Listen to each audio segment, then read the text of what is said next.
The Flick Picks Top 10 Worst Movies of 2014. Throughout 2014, we've gotten to see a lot of shitty movies, such as this movie right here, this movie right there, that movie over there, this movie, that movie, fuck. Yeah, all those movies are awful, they are shitty, but they will not have a place in my top 10 worst of the year. And the reason being is, well, I don't consider a lot of those movies real movies. Yeah, I know they exist, and that's enough. Now, I want you guys to keep in mind, the majority of the films that I put on my top 10 worst of the year are movies that I wanted to be good, but they failed on every single level. Coming in at number 10 is Transcendence, directed by Wally Pfister, who is the director of photography on The Dark Knight and The Dark Knight Rises, and starring Johnny Depp. And when you combine all those things, you could have a good movie. But instead, we get a 2-hour bore fest where they took the plot from Lawnmower Man and put it into this movie. And also, Johnny Depp has wires sticking out of his bald head. Alright everyone, whip out your whip shooters and blow out your eyeballs so you never have to watch The Amazing Spider-Man 2. Now when it comes to The Amazing Spider-Man 2, a lot of people enjoy this movie. I don't quite understand you, but that's okay. You like the movie? Good for you. I personally fucking hate this movie. Now I wanted to tell you guys a quick story about The Amazing Spider-Man 2. I wanted this movie to be good. Keep that in mind. I seen the movie in the theater. I hated the movie after I left the theater. And then I was on a plane and then I watched half of the movie again. And I hated the movie even more. And then I was over at a friend's house just a couple weeks ago, and I watched the other half of The Amazing Spider-Man 2, and I hated the movie even more. I tried to like this movie as many times as I possibly could, and every time I tried, I hated the movie even more. That's my story. Now, like I said in the beginning of this video, I was going to talk about movies that I wanted to be good, and The Amazing Spider-Man 2 was one of those movies. I liked a lot of aspects about this movie. I liked that they were showing more action in the trailers. I like Paul Giamatti. Hey, Spider-Man, I'm gonna come over there. I'm gonna get you. I'm a rhino. And then you get to see Paul Giamatti in this movie for 3.8 seconds, and then they give you blue balls at the end of the movie with the rhino, and the main villain was Electro, played by Jamie Foxx. Huge fan of Jamie Foxx, but the character of Electro, what were they thinking? He was almost on par with Mr. Freeze, with his punny one-liners that were just cringeworthy. It's my birthday, Spider-Man, and I'm gonna blow up my candles. That's the shit he says in this movie. Hey, Michael Bay, what are you doing over there? You directed another Transformers movie or something? Can I be in it? That's my Mark Wahlberg impression. And the next movie up is Transformers 4, Age of Extinction. Now let me first say this, I really enjoyed the first Transformers movie. Yeah, it was very Michael Bay-esque, but it was still slightly subdued compared to the other sequels that followed. So yeah, I enjoyed the first Transformers movie, but all the other ones were just, yeah. And when it comes to Transformers 4, Age of Extinction, I wanted this movie to be good. I'm a huge Mark Wahlberg fan, and I was like, okay, at least we have Mark Wahlberg instead of Shia LaBeouf. At least it'll be slightly entertaining because we have a guy who can kick some ass alongside the robots. But this movie's the latest evidence that Michael Bay has lost his damn mind. Now, I like Michael Bay as an action director, but why can't someone give this guy a script that makes sense? And when I was in the theater watching Transformers 4, Age of Extinction, it was like they went out of their way every 5 minutes to insult the audience with some cringeworthy bullshit where you're just like, yeah, this could be a cool, fun movie, but you're purposely trying to make it dumb as shit. The last act of this movie where the big action climax goes down and Dinobots get randomly introduced into the story, that was the part of the movie where I literally had to leave the theater, go out into the hallway, and try not to vomit. Yeah, it's just big, bloated, and sloppy. You really don't know what's happening the last hour of this movie. And all the big action sequences that you want to be cool, they're just filmed in such a way that they're nauseating to look at. Yeah, that's the best way I can describe Transformers 4. It's nauseating to look at.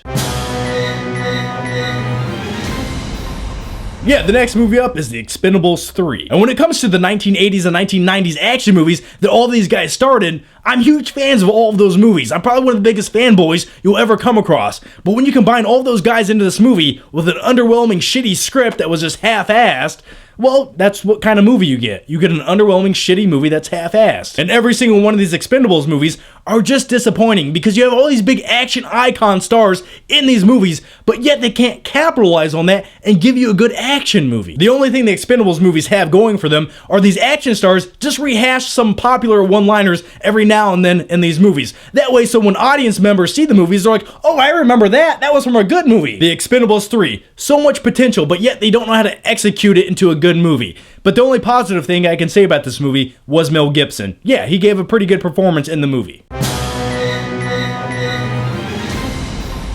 The next movie up is Uppercut! Yeah, the movie Annabelle is supposed to be terrifying, but it was one of the most boring movies I watched all year. We're getting to the bottom of the list, guys, and the movies are just going to continue to get worse. The next one up is Sex Tape, starring Cameron Diaz. This movie just lies. This movie lies to everyone. There was no sex, there was no tape, I see nothing. I know, I sound like a pervert right now, but if you're gonna give me a rated R raunchy comedy movie, at least give me a little nip. Just a little bit, Cameron. That's all I ask for. You've done it in the past, you can do it once again. But in all seriousness, this movie is just one big comedy letdown. It's not very funny, it's not very raunchy, it's just all forgettable and executed poorly.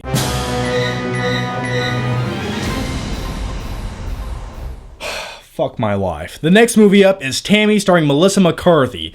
Now, Melissa McCarthy, for me, on a personal level, I just don't find her very funny. It's almost like she's trying way too hard to be raunchy and crude, but yet when I watch her, I'm just like, yeah, she's trying to do all these things, thus it doesn't make it funny to me. She's like a modern-day female version of Chris Farley, except Chris Farley was talented and you wanted to look at him when he was on screen. Melissa McCarthy, well, yeah, none of those things apply to her. And the only good thing I can say about the movie Tammy is early on in the movie, her character is hit by a car.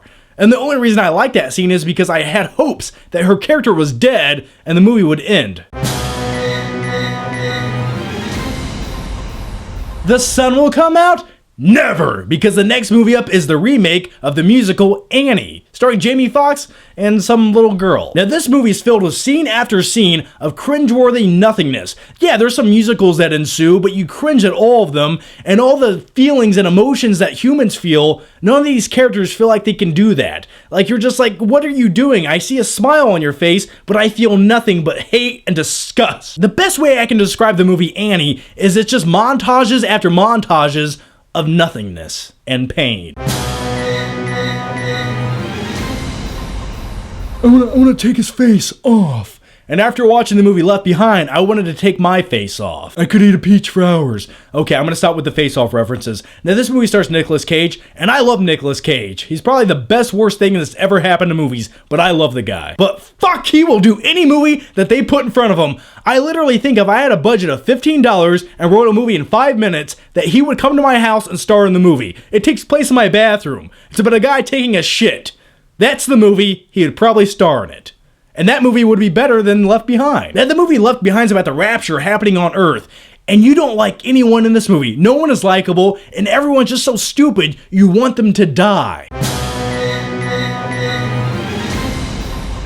Okay, we finally hit the bottom of the barrel, and now it's time to scrape up the garbage. The number one worst movie on my list of 2014 is Ouija. Now, going into the film Ouija, I wasn't expecting much. I was like, it's a PG-13 horror film, but when I finally started watching the movie, I was like, this is nothing but bland teenagers that feel like they were plucked out of 90210 playing a board game. Please, someone punch me in the head, that way I'm unconscious, and then you can drag my body back home after the movie. The film just feels so dull and uninspired. Throughout the movie, I contemplated leaving every 5 minutes. I was like, okay, I'm gonna leave now.